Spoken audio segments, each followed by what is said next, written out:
आधे अधूरे लिखे कागज और सिगरेट के टुकड़े ड्राफ्टी न्यू की हर सतह पर बिखरे हुए थे। यॉर्क सिटी अपार्टमेंट जब भी तेज हवा चलती है तो उछलता और तैरता रहता है बाहर। जिन कुछ लोगों ने कभी इमारत में प्रवेश किया था, उन्होंने विनम्रतापूर्वक कहा कि यह सरल है, एक महिला के स्पर्श की आवश्यकता थी, हालांकि वास्तव में उसे किसी के स्पर्श की आवश्यकता थी। हाल ही में एक नौकरानी, एक छोटे कद की मोटी महिला जिसे बदतमीजी की आदत थी, ने अपनी नौकरी छोड़ दी अपने नियोक्ता के साथ, विशेष रूप से खूनी झगड़े के बाद अपार्टमेंट का रखरखाव करना। महीने बाद में पद अभी भी दोबारा नहीं भरा गया था, न ही किसी ने ऐसा करने का विचार किया था। असफल कविताओं और भूले हुए पात्रों को जमा करते हुए जगह वैसे ही पड़ी रही, दिवंगत लोगों को एकत्र करने वाला कब्रिस्तान। यदि सारा कचरा हटा दिया जाए और पर्दा हटा दिया जाए तो यह स्पष्ट हो जाएगा कि एक बार अपार्टमेंट को संरचित रखने का प्रयास किया गया था। प्रत्येक का विच्छेदन करना कमरे में कोई भी देख सकता है कि फर्नीचर का हर एक टुकड़ा बेहद स्वादिष्ट था। अधिकांश वस्तुएं इतनी नई हैं कि उनमें अभी भी उस पेड़ की गंध आती है जिससे उन्हें तराशा गया था। धरती की आवाज अपार्टमेंट से जुड़ा हुआ था, हालांकि टेराकोटा ब्राउन और जैतून बहुत गहरे थे। खराब रोशनी वाले आवास में प्रतिष्ठित पर्दे बमुश्किल पीछे खींचे गए थे और जले हुए बल्ब को कभी नहीं बदला गया। पुस्तकें, जिनमें से अधिकांश स्पष्ट रूप से घिसी पिटी थीं, उनके अर्थ को फिर से पढ़ा, दीवारों को पंक्तिबद्ध किया और एक के रूप में अधिक केंद्रित हो गए शयन कक्ष के पास पहुंचा। पुराने कागज की नशीली कस्तूरी ने उस कमरे को लगभग स्पष्ट रूप से धुंधला कर दिया था। सैमसन लेटा। उसने अपनी आंखें बंद कर लीं और अपना चेहरा अपने हाथों में ले लिया, केवल खुद को खोजने के लिए। कुछ मिनट बाद चेतना और नींद के बीच की स्थिति में यदि उसने ध्यान केंद्रित किया तो कुछ स्पष्टता के क्षण उसके पास थे, लेकिन उसकी जबरदस्त जैविक प्रेरणा ने उसे जल्दी ही समर्पण की ओर धकेल दिया। एक गाना जिसे उसने एक दिन पहले सुना था, उसे हल्का हल्का याद आ गया, सर्वव्यापी। उसने कुछ मधुर स्वरों पर ध्यान केंद्रित किया जो उसे वास्तव में याद थे। आशा है कि इससे उसे शेष राग प्रकट करने में मदद मिलेगी। निरर्थकता को समझते हुए उन्होंने शुरुआत की, उन छूटे हुए हिस्सों को फिर से लिखना। उन्होंने अपने आप से तर्क किया कि गीत का अधिकांश भाग अस्पष्ट रहा, क्योंकि यदि यह अच्छा होता तो वह इसे पहले ही खारिज नहीं कर देता। जगह उसने जोर से आह भरी और जोर से अपनी बाईं ओर झूल गया, इस बात से नाराज कि उसने कभी ऐसा नहीं किया, संपादन को उसके दिमाग से स्थानांतरित करने में सक्षम हो। सैमसन का बायां हाथ नीचे फंसा हुआ था, उसका सिर, जबकि उसका दाहिना हिस्सा स्वतंत्र रूप से घूम रहा था, धीरे से उसकी छाती की स्थलाकृति का पता लगा रहा था। सैमसन ने अपनी आंखों पर जोर डालते हुए देखा कि घड़ी में 12:34 बज रहे हैं। दोपहर या आधी रात, उसने सोचा। प्राकृतिक प्रकाश की अनुपस्थिति में समय वास्तव में व्यक्तिपरक था। वह खड़े होकर अपने पेट पर दोनों के बीच काले बालों का एक छोटा सा टुकड़ा घुमाते हुए चिंतन किया, पतली उंगलियां। अपने घर में सैमसन केवल मुक्केबाज और एक लबादा ही पहनता था, अगर इतना ही। यहां तक कि अकेले सैमसन अपने बालों के मोटेपन के बारे में सचेत था। प्रत्येक की जांच कर रहा था। धकेलने और खींचने से वह भंगुर हो गया। आखिरी चीज जो वह युवक उस पल में करना चाहता था वह थी खड़ा होना, लेकिन वह खड़ा हो गया तो वैसे भी। मोटे सूती पर्दों को अलग करते हुए वह 5 भारी कदम खिड़की की ओर बढ़ा। पता चला कि रात हो चुकी है। सैमसन ने स्थिर रूप से बाहर की स्ट्रीट लाइटों को टिमटिमाते हुए देखा। सैमसन ने कई वर्षों तक लगातार चमकने और झपकने की सराहना करने की कोशिश की थी, उसके शहर की प्राकृतिक कला, लेकिन वह आंखों की रोशनी को स्वीकार करने के लिए खुद को मना नहीं सका। अधिक अर्थ वाली कोई भी चीज। फ्लोरोसेंट पीले और लाल रंग ने मैनहट्टन को दृश्यमान बना दिया। हवा प्रदूषण से भरी हुई और उद्दंडता की एक खास नस्ल जो पूरी तरह से द्वीप की मूल निवासी है। एक विशेष रूप से चमकीले लैंप पोस्ट के ठीक पीछे सैमसन ने मिश्रण का एक बादल देखा। मोड़, राख की धुंध धीरे धीरे फैलती जा रही है और तेजी से एक पतले तार में बदल जाती है। धुआं रोशनी की पहुंच के ऊपर सैमसन ने कल्पना की कि इस आदान प्रदान से हवा शुद्ध हो गई है, मानो रोशन हवा में मौजूद रसायन मलबे और दिल के दर्द को छानकर वापस लौट रहे हों। शुद्ध ऑक्सीजन को वापस आकाश में किसी पहाड़ की चोटी या खेत में ले जाया जाएगा, या कोई सुदूर उष्णकटिबंधीय द्वीप। सैमसन ने इस विचार को दूर कर दिया।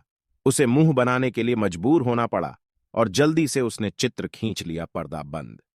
जब वह आत्मघृणा की स्थिति में था तो वह पिछले कुछ समय से इसी स्थिति में था। सप्ताहों में वह भावनाओं में डूबे रहना पसंद करता था। वह अपने अध्ययन कक्ष के लिए हॉल से नीचे चला गया और लापरवाही से कागजों पर पैर रख रहा था लिखा हुआ। उसके सभी कागजात, उसके सभी विचार, अवधारणाएं जिसे वह एक समय में सबसे अधिक मानता था, जिन गहन विचारों की उसने कभी कल्पना की थी, वे अब असहाय, उपेक्षित और अवांछित पड़े हैं, यहां तक कि उनके निर्माता भी। वह दरवाजे पर झुका और उसके पास रखी एक बिना जली हुई सिगरेट उठा ली। एक रात पहले उसके पैक से गिर गया और उसके मुंह से लटक गया। कागज चिपक गया उसके होंठ, जागने से चिपचिपे। सैमसन ने इसे आदतन अपने ऊपरी होंठ से हिलाया, लाइटर की तलाश में अधिक संभावित प्रतिभाशाली कागजों को खंगालना। पंक्तिबद्ध कागज हवा को चुपचाप काटते हुए धीरे से जमीन पर तैर गया।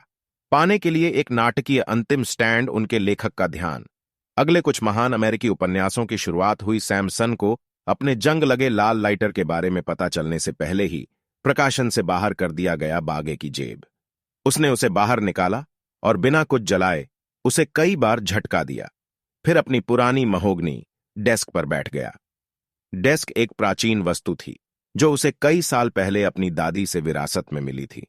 यदि कोई अपार्टमेंट के डिजाइन पर ध्यान केंद्रित कर सकता तो कलाकृतियां होती स्पष्ट रूप से अनुपयुक्त। पूरा अवशेष हाथ से बनाया गया था, असाधारण रूप से। परिवार दावा किया गया, हालांकि इस तथ्य के स्रोत पूरी तरह से निर्विवाद थे। डेस्क के पास था स्वयं प्रथम झार निकोलस के थे। सैमसन का अपार्टमेंट मजाक उड़ाने जैसा लग रहा था इस टुकड़े की राजसीता, जिस पर डेस्क ने वैसी ही प्रतिक्रिया दी जैसी कोई महानुभाव इस पर देता अपमान। अकेले में तबाह, लेकिन उसी सीधी मुद्रा और कृत्रिम शक्ति के साथ पहले भी था। घर में एकमात्र अन्य टुकड़ा जो डेस्क के कद को टक्कर देता था, उस पर ध्यान केंद्रित किया गया था। सैमसन का ध्यान फिलहाल। उसकी निगाहें दीवार की ओर उठीं और अंततः पैरों से मिल गईं एक महिला का। जब उसने सावधानी से उसके शरीर का पता लगाया तो उसका पूरा शरीर बिल्कुल स्थिर रहा अपनी आंखों से, जैसे कि अगर वह अचानक कोई हरकत करेगा तो उसे आश्चर्य होगा। जैसे ही महिला ने उसे वश में किया, सैमसन की सांसें धीमी हो गईं। जैसे ही उसकी नजर उसके चेहरे पर पहुंची, सैमसन ने खुद को पेंटिंग देखने की अनुमति दी। संपूर्णता। इस चित्र का विषय टुकड़ों में दिखने की तुलना में संपूर्ण रूप में और भी अधिक सुंदर लग रहा था। यदि उसका अलग अलग विश्लेषण किया जाए, यदि एकत्र किया जाए, तो उसका प्रत्येक विवरण स्पष्ट दिखाई देता है। अत्यंत सुंदर था। उसकी कमर नाटकीय ढंग से कोर्सेट से बंधी हुई थी, जो दोनों को बांधे हुए थी। उसके स्तनों का एक बेहतर हिस्सा उजागर कर दिया और उसके मध्य भाग को किसी भी चीज से परे खींच लिया। महिला की प्राकृतिक परिधि। उसके शरीर पर पीलापन और भी बढ़ गया था। इसके ऊपर सिंड्रेला की पोशाक पहनी हुई थी।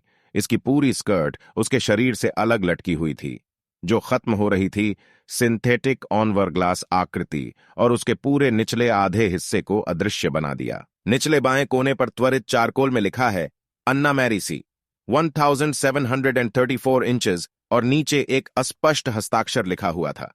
उसने एना मैरी को व्यस्त अवस्था में पाया। कई साल पहले शहर में सड़क पर लगने वाला मेला, उसके लिए केवल $8 का फ्लैट चुकाना। उसके बावजूद उम्र जिससे कोई भी यह विश्वास कर सकता था कि वह बहुत मूल्यवान थी। उसके कलाकार की मृत्यु हो गई। बहुत से लोग गुमनाम और उचित घर के बिना ऐसा करते हैं, जिससे पेंटिंग का कोई मूल्य नहीं रह जाता है। सैमसन ने उसके अलावा घर में कोई कला नहीं रखी। जैसा कि उसके समय की विशेषता थी, एना मैरी का मुंह उसकी पेंटिंग में मुस्कुराहट नहीं देता था। लेकिन जब सैमसन उसके बारे में सोचता था, तो वह हमेशा उसके चेहरे पर मुस्कान के साथ ऐसा करता था। कई बार उसने एना मैरी को हंसते हुए अपना सिर पीछे की ओर फेंकते हुए भी देखा। लंबे काले घुंघराले बाल उसकी धनुषाकार पीठ को चंचलता से ढंक रहे थे। तब वह वास्तव में उज्ज्वल थी। उसकी अपनी एक आत्मा है। वह इतनी गर्म, इतनी मूर्त लग रही थी। उसकी यादों में वह अब तक मिले किसी भी व्यक्ति से अधिक वास्तविक थी। वह उसके चेहरे को उससे बेहतर जानता था, अपना जानता था। हर डिंपल और दरार को तब तक याद रखा गया था जब तक उसका चेहरा ऐसा नहीं हो गया। उसके दिमाग में स्पष्ट रूप से वह उन दोनों को एक साथ इस तरह के सत्कार में चित्रित कर सकता था। सैमसन को पता था कि अगर उसने खुद को नहीं हटाया तो अगले कुछ घंटे बर्बाद हो जाएंगे। उसका अध्ययन करते हुए उसने कई रातें इसी तरह व्यतीत कीं, लेकिन तब तक बहुत देर हो चुकी थी। वह पहले ही उसे दोबारा खा चुकी थी। सैमसन ने उसे एक आत्मा दी और अब वह देगा, इसके लिए कष्ट सहो। एना मैरी को कभी छुआ या बात नहीं की जा सकी, लेकिन उसने उसे मोहित कर लिया।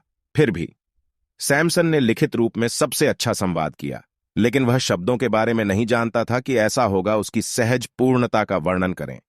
हजारों आधे अधूरे लिखे कागज और सिगरेट के टुकड़े न्यूयॉर्क शहर के अपार्टमेंट की हर सतह पर कूड़ा कचरा फैला हुआ था, जो अन्ना को समर्पित था। मैरी अपने आप को अपनी चिंता से बाहर निकालते हुए उसने अपनी सिगरेट सुलगा ली, और सिगरेट पीते ही उसने अपनी आंखें बंद कर लीं। एक गहरी गर्म सांस।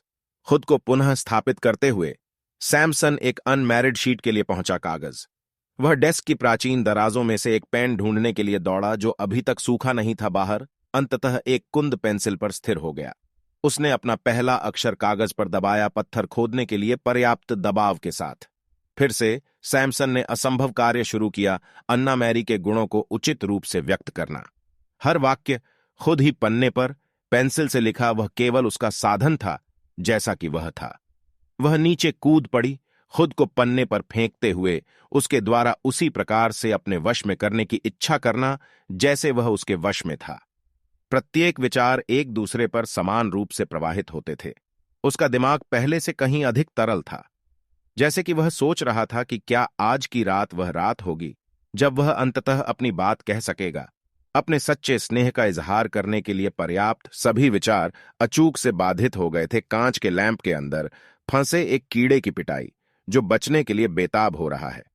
अन्ना और सैमसन ही अपार्टमेंट में रहने वाले एकमात्र व्यक्ति नहीं थे, न ही वे कभी होंगे। वह सुना एक बार फिर से हलचल, सहज रूप से नजर दौड़ाना, केवल इस हंगामे का कारण ढूंढना, असहाय प्राणी को भागने का प्रयास करते हुए खुद को सतह पर मारते हुए देखना। इतना बल, इसने उसे तुरंत मार डाला।